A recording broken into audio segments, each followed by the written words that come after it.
Want to just thank you guys for coming out. We're really excited about this year. Obviously, we still have some unanswered questions, especially when you lose your leading scorer to the draft, and he's the 8th pick now for the Cleveland Cavaliers. But we think with our talent and the depth that we have at all of our positions, hopefully we'll be a little bit more of a balanced team. I don't know if you're going to see a 19 or 20 point score, but hopefully we'll get more guys in double figures. Ball movement, player movement a little bit more. We'll be a little bit harder to scout, and we'll become a more balanced team. We've become a team that's had a pretty decent defensive reputation, but our offense needs to improve. I don't know if it improved quite like Alabama football, but whatever the equivalent of that is, hopefully we'll get a good dose of some better offense. We know for us to become better offensively, number one, we got to take care of the ball. I was watching recently a game from last year. We won the game, but we had 19 turnovers. We got to become a better offensive rebounding team. We got to become a better free throw shooting team, a better spacing team. We got to get more baskets in transition and continue to do all of those things that we do well defensively and still improve in terms of defensive rebounding. So it's been a pretty good off season overall. Update on 2 of our players. I'll try to get to it before you ask me. Deontay Wood, left ankle surgery. He's out for 4 months. Dejon Ingram, left sprained ankle. He's day-to-day. So everybody else is healthy. Questions? Coach, how's Kira Lewis looking so far? He's young, has a bright future. It's not going to happen overnight. He's 17 years old, doesn't turn 18 until next year. He's basically, obviously was going to be a senior in high school. So we'll take it slow. We're not in any rush with him. But man, he's talented. And he has a high ceiling. But he needs to work on his body. He hasn't been with us all summer, so he's still playing catch up in a lot of areas. But boy, we're so encouraged by his potential and his future. Yeah, and I think it's a combination between Raleigh and Tevin Mack, because last year, so we're the 4th youngest team in the country. I'm not going to be able to use that this year. Not that I ever use it as an excuse, Alex, but but it gives us some quality experience depth. When we go to the bench, we're not going to the bench necessarily to a bunch of young guys. If Riley and Tevin were to come off the bench, we don't have a starting lineup yet, so don't print that. But if they were to come off the bench, they're guys that have played in real Power 5 games, whether it was in another Power 5 conference or the SEC conference, and hopefully if they're matched up against some younger guy from another team, hopefully we'll have an advantage. And one follow-up on Deontay Wood, I assume it's a possibility, absolutely, because right now, he's not projected to come back any earlier than February. Can you just speak to what Tevin has brought this year, now that do you see any more motivation now that he can see the court and that kind of stuff? One of our Achilles heel was, the 3-point shot. We didn't shoot a high enough percentage. If you look at the teams that made it to the Final Four or Elite 8, boy, they take care of the ball. They don't turn it over. They don't have a lot of careless turnovers, but they make their wide open threes. So hopefully guys like, Matt can help us there. Kira Lewis is a good 3-point shooter, but we need AJ and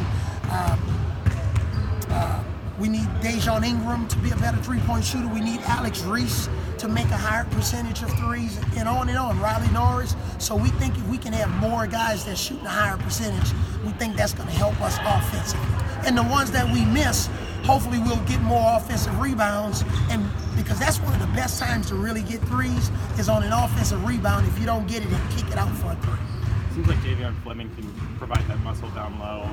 How important is he to that depth? And yeah, Tony, another young guy, can play inside and out. Really good passer. So he's not a guy that just plays with his back to the basket. He can play off the elbows, face up and make a shot. We can run some offense through him at the elbow. Where have you seen John Petty and Herb kind of take that next step in their progress? Yeah, they need to take that next step and level and grow. They got to get in better shape, better conditioning. Herb obviously can take another step offensively, shooting the ball, being that playmaker. He's one of the best defenders in the country. I think he'll be all SEC defensive team.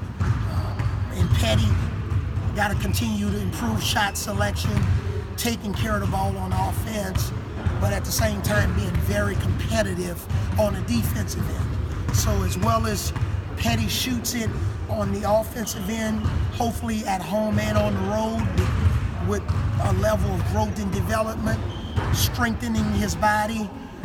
Herb can maybe improve offensively, Petty can improve defensively, and now that gives us, two really, really high level players. We saw Avery Jr. and Kyra running the point. What do you want to see from that position and those guys there? Well, you saw them running the point, but they're not on the ball all the time. When they're on the ball, we need them to get us in our offense and make sure there's balance and space and getting the ball to the right people at the right time and on target. But those guys are just as good playing off the ball.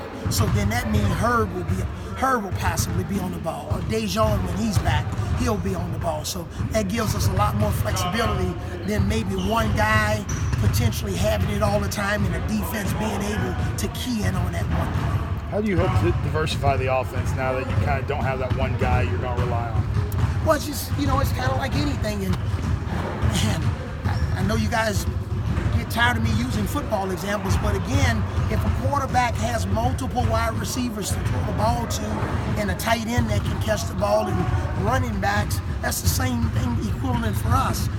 We have to have, 4s and 5s that we can post up. We got to have 4s that can pick and pop and space the floor. We got to have 2s and 3s that can make shots and or handle the ball, but also get offensive rebounds. We got to have point guards that can play on the ball and off the ball. And I think if we can do that, then we'll be a little bit more harder to scout. But it's not going to happen overnight. This is a process. This is a different team. We're not going to be able to really surprise anybody, especially when you advance to the second round of the tournament. We obviously have already heard that we're going to be picked somewhere around 7th or 8th in our conference. So we'll just play it and see what happens. But we have a chance to be a good team with great chemistry and a high level of competitors night in and night out. Do one more question, guys. How does that feel being picked as a 7th or 8th? I've heard that. Okay. It's not anything etched in stone, but I'm saying if we are, I want to see how these guys are going to handle that, because we want to continue to move forward, 18, 19, 20 wins. We want to continue to make progress. Our guys know 2 or 3 wins, you move from being a 9th seed to potentially a 5th or 6th seed, and maybe you're playing Nashville and not Pittsburgh. So a lot of the things that we talked about last year, maybe we'll get better leadership. So it's not only Coach Avery saying these things, it can be some guys that'll take individual responsibility and be able to spread the message of the coaching staff to the rest of the team. Thank you, guys.